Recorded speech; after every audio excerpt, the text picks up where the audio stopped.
बिस्मिल्लाहिर्रहमानिर्रहीम, अस्सलाम वालेकुम। इस वक्त पाकिस्तान की अक्सरियत मुल्क छोड़कर जा रही है और ये 1947 के बाद सबसे बड़ी हिजरत है। और इस सूरत हाल के अंदर कभी अंदाज़ा नहीं था कि हमारी चौथी नस्ल पाकिस्तान बनने के बाद मुल्क छोड़कर चली जाएगी, कि उनका मुस्तकबिल यहाँ पर ज़ीरो है। कम अज़ कम 40 से 50 हज़ार डेली बेसिस पर पासपोर्ट आप बनवा रहे हैं। अब सूरत हाल कुछ इस तरह से है कि दुनिया की तमाम एम्बेसीज जो पाकिस्तान में है, जितने ममालिक हैं 205, उन सबको पता है कि पाकिस्तानी मुल्क छोड़कर जा रहे हैं और ये धड़ाधड़ जाएंगे। ये ज़्यादातर यूरोप का रुख करेंगे, ये मिडिल ईस्ट में जाएंगे, ये और बहुत सारी जगहों पर जाएंगे जिसका अंदाज़ा नहीं हम लगा सकते। अब हो ये रहा है कि पाकिस्तानियों की इतनी बड़ी तादाद है और अक्सर पाकिस्तानियों के वीज़े हो रहे हैं रिजेक्ट। आप वो कौन सी गलतियां कर रहे हैं जो अगर आप नहीं करें तो आपका अमेरिका का भी वीजा लगेगा। चौथा बदतरीन पासपोर्ट है दुनिया के अंदर पाकिस्तान का, ये उनसे पूछो जिनकी वजह से हुआ है 75 साल। चौथा बदतरीन पासपोर्ट है, लेकिन इसी पासपोर्ट के ऊपर चंद लोग ऐसे होते हैं जिनका अमेरिका का भी वीजा लग जाता है, जिनका बरतानिया का भी लग जाता है, यूरोप का भी लग जाता है, सारी जगहों का लग जाता है। लेकिन सवाल यह है कि अक्सरियत के वीजे क्यों रिजेक्ट हो रहे हैं। आप वो गलती कौन सी करते हैं कि आप अगर वो ना करें तो आप सबके वीजे लग जाए। देखिए, दो चीजें आप ज़हन में रखिएगा। एक तो सबसे पहली बात यह है कि जो पाकिस्तानी सबसे बड़ी गलती करते हैं, ये जितनी आपको बैरूनी ममालिक एम्बेसीज हैं, वहाँ के जो लोग बैठे हैं वो पाकिस्तान के हालात से वाकिफ है। उनको पता है कि पाकिस्तानियों ने जाना है, इन्होंने वापस नहीं आना। आप अगर ये हरकत कर रहे हैं कि आप टूरिज्म का वीज़ा लगाने के लिए जा रहे हैं कि मैं एज अ टूरिस्ट बन के जाऊं और वहां पर जाकर गायब हो जाऊं, तो जितने आप सियाने हैं उससे कम से कम भी 5 लाख गुना सियाने वो हैं, उनको पता है कि आप जा क्यों रहे हैं और आपकी हालत क्या है। अब यहाँ पर सीन क्या है, देखिए दो चीज़ें आप जेहन में रखिएगा। हमारे यहाँ पर जब लोग जाते हैं तो आपने जो नंबर 1 काम करना है, आपने उनको यकीन दहानी ये करवानी है कि आप वापस आएंगे। यानी ये वो ज़बानी यकीन दहानी नहीं है, आपके स्टेटस से आपके फार्म से। अब होता गया, पाकिस्तानी अक्सर काम ये करते हैं, एक तक्कर सी ट्रैवल एजेंसी कोई भी उसको हायर करते हैं, उसे कहते हैं कि यार आप हमें बाहर भिजवा दे। वो आपका जो फॉर्म भरता है उसके अंदर बहुत सारी मिस्टेक कर देता है जो आपको पता ही नहीं होती कि उसने फॉर्म के अंदर लिखा क्या है। आप जब इंटरव्यू देने के लिए जाते हैं, वो आपको बुलाते हैं वीज़े के लिए, तो आपके फॉर्म पर जो लिखा होता है उससे वो आपसे पूछते हैं। मिसाल के तौर पर एक बंदा है, वो कहता है जी मैं तो वहाँ पर जा रहा हूँ बिजनेस या टूरिस्ट के तौर पर, या मैं टूरिस्ट वीज़े के तौर पर जा रहा हूँ। उसे पूछते हैं कि भाई आपकी कमाई कितनी है, वो कहता है जी मैं तो सालाना जो हूँ पाकिस्तानी वो इतने लाख कमा लेता हूँ या फलाना। तो वो देखते हैं कि अगर तू इतने लाख कमाते हैं तो टैक्स रिटर्न में तो तुम्हारा कुछ भी नहीं है, तो इसका मतलब है तो अपनी हुकूमत से लॉयल नहीं है जहाँ पर पैदा हो, तो तुम उनसे लॉयल नहीं तो हमारे साथ कैसे होगे। अब सबसे बड़ा यहाँ पर ये फ्लॉ आता है। फिर उसके बाद वो आपका जो फॉर्म फिल होता है वो आपके एजेंट ने इतना गलत फिल किया होता है, उसमें कुछ मिस्टेक्स है, आपको खुद पता नहीं होती। वो जब आपसे पूछते हैं उनको पता चल जाता है बंदा झूठ बोल रहा है। वो माहिर नफ्सियात भी होते हैं, उनके इंटरव्यू का एक एक हिस्सा रिकॉर्ड हो रहा होता है और बाद में वो चेक करते हैं कि ये बंदा झूठ बोल रहा है, ठीक है। अब आप वीज़ा अप्लाई करते हैं, आपने वहाँ पर टिकट दिखाई है, आपने कहा जी मैं जाऊँगा और वापस भी आऊँगा। फिर आपने उनको कहा जी मैं देखिए ना होटल भी बुकिंग करवा ली है। उनको ये सब पता होता है कि असल भी किसने बुकिंग कराई है, जाली भी किसने कराई है, ठीक भी किसने करवाई है। आपने उनको ये यकीन दहानी किस तरह करवाएंगे। देखिए एक बंदा है जिसका सब कुछ सेटल है पाकिस्तान के अंदर और उसका घर है, उसकी प्रॉपर्टी है, उसका सब कुछ है, उसको तो वीज़ा मिल जाता है। जिस बंदे के पास कुछ नहीं है और वो उसकी शक्ल से हालत भी नहीं है, ना वो कोई अच्छा कमा रहा है, उसका बैंक बैलेंस वो देखते हैं। आपने अगर किसी से लेकर अपनी स्टेटमेंट बनाई हुई है तो वो पागल नहीं है, वो देख रहे हैं कि आपने स्टेटमेंट कैसे बनाई है। तो आपने वहां पर झूठ बोला हुआ है, इस वजह से मेन रिजेक्शन आती है। आप अगर उनको ये यकीन दहानी करवा दे कि मैं यूरोप जा रहा हूँ या अमेरिका जा रहा हूँ और मेरे पास इतने वसाइल हैं कि मैं वापस आऊँगा, वहाँ पर जाकर मैं 9 तो 11 नहीं हो जाऊँगा, तो फिर आपको वीज़ा इशू करते हैं। अब ये जितने बड़े लोग होते हैं कॉन्फिडेंट होते हैं, उनको पता होता है जिन्होंने वापस आना होता है। आप उनको अगर बताते हैं कि भाई मैंने वापस आना है, अगर तो आपका प्लान ये है कि आपने डंकी मारकर उधर ही रहना है ये वो, तो फिर उनको इस बात का बड़ी अच्छी तरह बताएं, क्योंकि वहां पर वो देख रहे हैं कि इतने बुरे हालात है। जिस मुल्क के अंदर लोग कश्तियों में बैठकर जाने अपनी गंवा कर जा रहे हैं यूरोप के अंदर, तो वो हमारे मुल्क के अंदर टूरिज्म करने चाहेंगे, इनके तो अपने हालात ठीक नहीं है।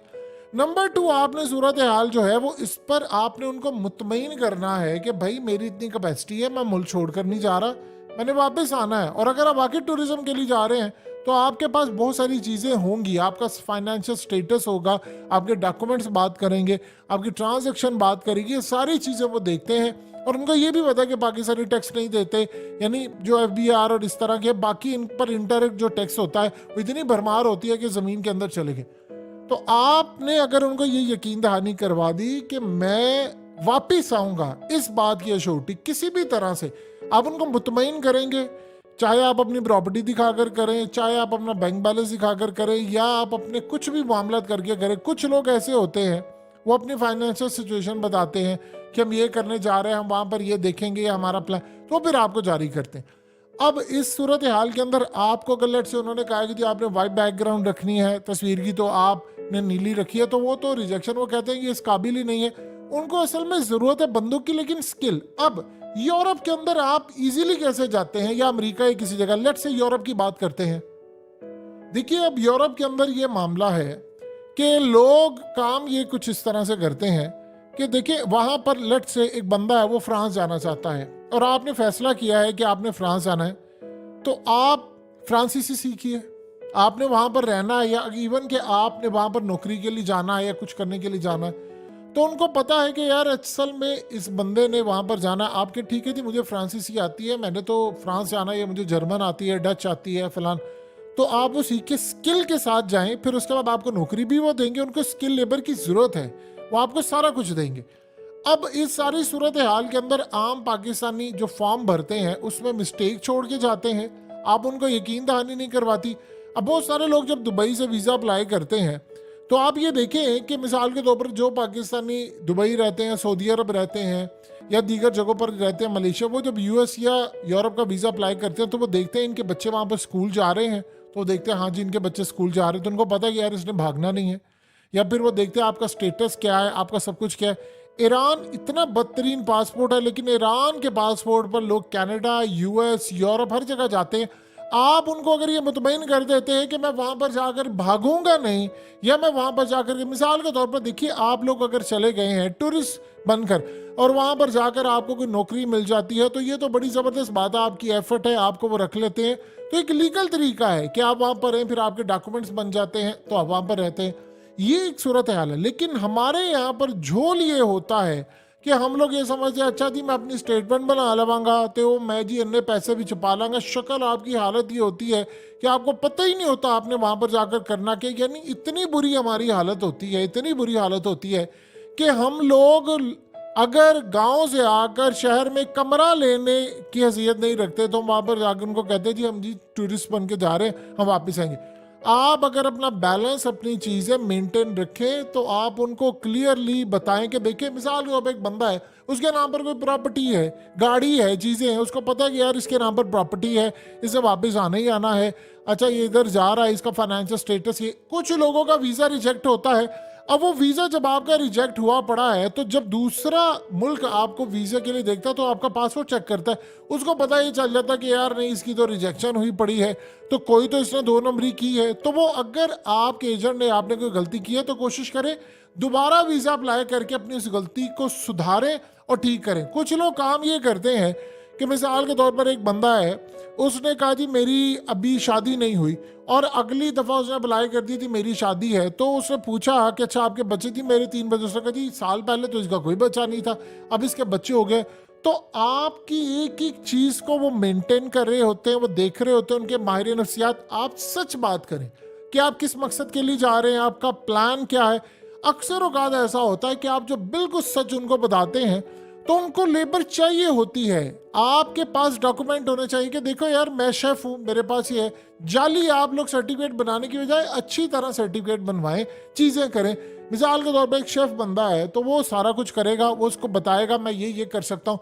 लोगों ने जाली सर्टिफिकेट बनाए होते, वो उनसे 2-3 सवालों उसके मुतालिक पूछते हैं, वहाँ पर ढेर हो जाते, वो आपको कुछ नहीं कहते, उनको पता होता है झूठ बोल रहा है, और वो जानते हैं पाकिस्तान के अंदर कितनी मक्कारी और फ्रॉड है। आपने अगर वीज़ा अप्लाई करना है तो अच्छी ट्रैवल एजेंसी का इंतखाब करें, आप अच्छे से फॉर्म फिल करें, गूगल से सर्च करें, यूट्यूब से सर्च करें, सब कुछ पढ़ें और ऑनेस्ट के साथ। अगर आपने वहाँ पर जाना और आना है, आपको अमेरिका का भी वीज़ा मिलेगा, आपको कनाडा का भी मिलेगा, आपको हर मुल्क का वीज़ा मिलेगा।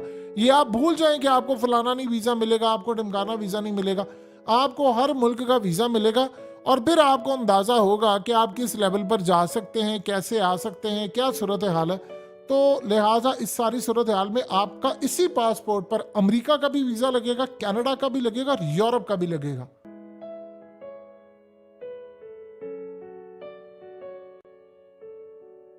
हकीकत टीवी को सब्सक्राइब करना मत भूलें, वीडियो को लाइक करें, शेयर करें और कमेंट सेक्शन में अपनी राय का इजहार ज़रूर करें।